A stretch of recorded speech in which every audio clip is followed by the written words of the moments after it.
যারা এখনো ক্ষমতায় যায়নি তারাই যদি প্রকাশ্যে সাংবাদিকের কলার ধরে টেনে নেয়, তাহলে প্রশ্ন উঠবেই ক্ষমতায় গেলে এই দেশের মানুষ তাদের হাতে কতটা নিরাপদ থাকবে।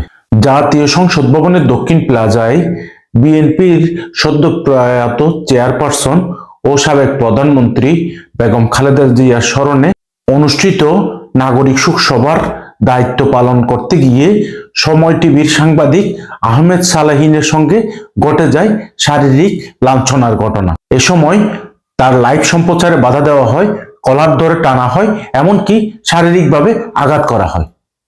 এসব ঘটনা ঘটিয়েছেন আয়োজক কমিটির সদস্য সচিব সালেউদ্দিন।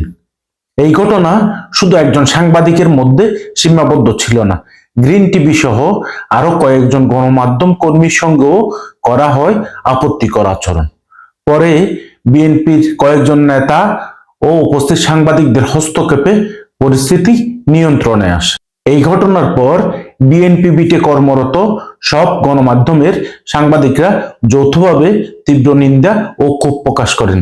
তারা বলেন সালাউদ্দিনের আচরণ ছিল অপেশাদার, উদ্ধত্তপূর্ণ এবং সম্পূর্ণ অগ্রহণযোগ্য। একই সঙ্গে প্রশ্ন তোলা হয়, এমন একজন ব্যক্তিকে এত বড় আয়োজনের দায়িত্ব দেওয়া আদৌ যুক্তিসঙ্গত কিনা। এখানে আলোচনার বিষয় শুধু একটি ঘটনাই নয়, আলোচনার বিষয় হচ্ছে একটি প্রবণতা।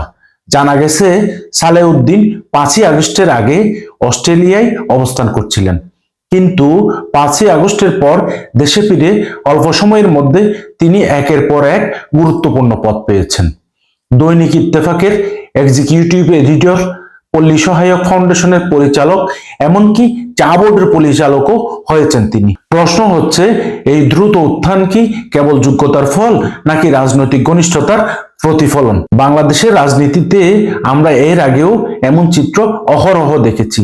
স্বৈরাচার শেখ হাসিনার চারপাশে যেভাবে চাটুকারদের একটি বলয় তৈরি হয়েছিল, আজ অনেকেই আশঙ্কা করছেন ঠিক একই ধরনের একটি বলয় তারেক রহমানের চারপাশেও তৈরি করার চেষ্টা চলছে। ইতিহাস বলে এই চাটুকাররাই শেষ পর্যন্ত নেতাকে ভুল পথে নেয়, দলকে ক্ষতিগ্রস্ত করে এবং গণতন্ত্রকে দুর্বল করে। বিএনপির নীতি নির্ধারণী মহল, বিশেষ করে তারেক রহমানের প্রতি এখানেই বড় একটি দায়িত্ব আসে।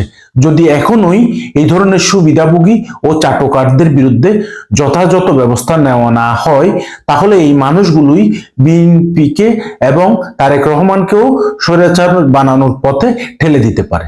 জুলাই বিপ্লবের আগে আরামে এসে অস্ট্রেলিয়ায় জীবন কাটানো, জুলাইয়ের পরে এসে একসাথে 3টি গুরুত্বপূর্ণ পদ, আবার সেই সাথে ক্ষমতার প্রকাশ স্বরূপ দেখলাম আমরা সাংবাদিকের কলার ধরে তাদের ক্ষমতার প্রতিফলনটা তারা দেখিয়েছে। এখন বিএনপি যদি ক্ষমতায় যায়, তাহলে এমন কত সালেউদ্দিনের হাতে আমাদের সবাইকে লাঞ্ছিত হবে? প্রশ্নটা তাই বারবার ফিরে আসে। আপনি যদি মনে করেন এই প্রশ্নগুলো আলোচনায় আসা দরকার, তাহলে ভিডিওটি শেয়ার করুন যেন বিষয়টি চাপা পড়ে না যায়।